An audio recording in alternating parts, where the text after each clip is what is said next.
So how does a company that looks like a literal paradise on the outside fix a massive crisis that's brewing on the inside?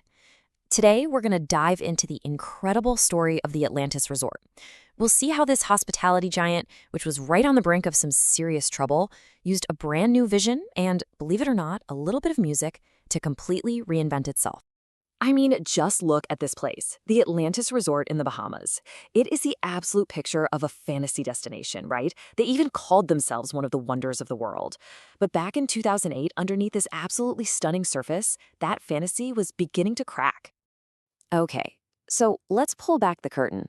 Because even with all its scale and beauty, Atlantis was heading straight into a perfect storm, one that was threatening its very existence. And here's the cold, hard data that shows just how bad things had gotten. These are guest satisfaction scores from J.D. Power, and wow, the drop between 2007 and 2008 is just staggering. The overall guest index fell by almost 100 points. But look at that middle row, the value index. It absolutely collapsed, cratering from 699 all the way down to 508. You can see why the leadership team called these numbers frightening. And this wasn't just one problem. It was everything hitting at once. You had the massive global recession, which forced the resort into its largest ever layoff, 800 employees. Reservations were drying up, and here's the kicker. Both guest and employee satisfaction were in a total nosedive. And this quote, man, this gets right to the soul of the issue. This wasn't just about spreadsheets and numbers. It was about people. The resort's COO, Gene Cohen, said it perfectly. The employees' hearts and minds were no longer in it. And think about it. When your staff has checked out, that blow-away experience you're promising your guests, it becomes pretty much impossible to deliver. So here's the crucial turning point. Leadership knew they couldn't just ride out the recession and hope for the best. Nope, they needed a fundamental change, a totally new direction. They needed a new North Star that could guide the entire organization out of that storm. So how they build this new North Star? Well, let's start with the vision. The old one was all about the physical place, being one of the wonders of the world. It's big, it's bold, but it's kind of static. The new vision, it shifts the focus entirely to be the most desired and complete destination resort experience. You see that difference? It's not about the buildings anymore, it's about the feeling, the entire guest journey. And the mission statement followed that same logic. The old one was all about the theme, the myth of a lost civilization. The new one brings it right back to the human element. We will amaze all we touch through the warmth of our people. That right there was a huge strategic pivot.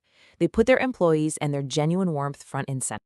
And get this wasn't just some memo handed down from a stuffy boardroom.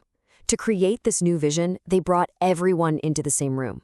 We're talking executives, managers, and, this is the key part, top-performing frontline employees. The people who actually talk to guests every single day, got a direct say in shaping the company's future. And in that workshop, they didn't just wing it. They used a really clear framework to guide the conversation. As you can see, a powerful vision needs to be clear, concise, and credible. But it also has to be aspirational, something that makes you stretch, while still feeling achievable. This wasn't just theory, it was a practical checklist to make sure their new vision would actually work in the real world. Okay, so you have a new mission, that's great, but how do you get almost 8,000 employees to actually care about it? Well, Atlantis's approach was, let's just say, pretty unconventional. This is where the story gets really, really fun. They started by creating vision champions. So instead of having managers push the message from the top down, they empowered this team of enthusiastic frontline staff to spread the word from the ground up. It was all about generating real excitement among their peers. And this is how they brought it all to life. They launched a company-wide competition. Every single department, from housekeeping to the casino floor, had to express the new mission through a performance. We're talking original songs, skits, poems, even rap battles. It turned a dry corporate mandate into this massive creative celebration. So why did this work so well? I mean, rap battles about a corporate mission?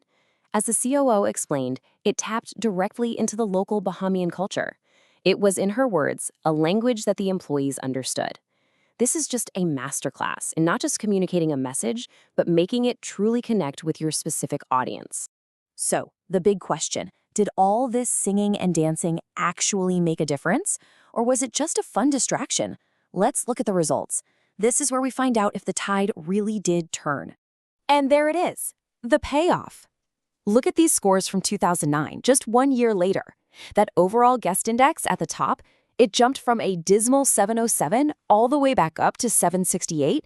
And remember that disastrous value index? It started to climb again. This wasn't a small bump. This was a major rebound across the board. But what about the employees, the ones whose hearts and minds had been lost? Well, the new vision clearly found them. A survey showed incredible buy-in. 80% said they felt motivated by the new vision, and 85% felt their work was now more meaningful. But this number, this is the one that says it all. A staggering 91% of employees said they believed in the company's new mission and values. They didn't just hear the message, they embraced it, they owned it. So mission accomplished, right? Great story, happy ending, roll the credits.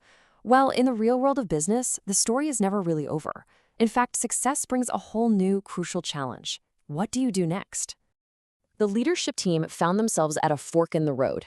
Do they just take this win, integrate the new vision into day-to-day operations and maintain the momentum? Or do they need to supercharge the whole effort with a brand new phase to keep that energy high and stop it from fizzling out? And that leaves us with a critical question that pretty much every leader faces after a big win. How do you make change actually stick? How do you make sure that all this amazing energy, creativity, and success doesn't just fade away and become another forgotten program of the month?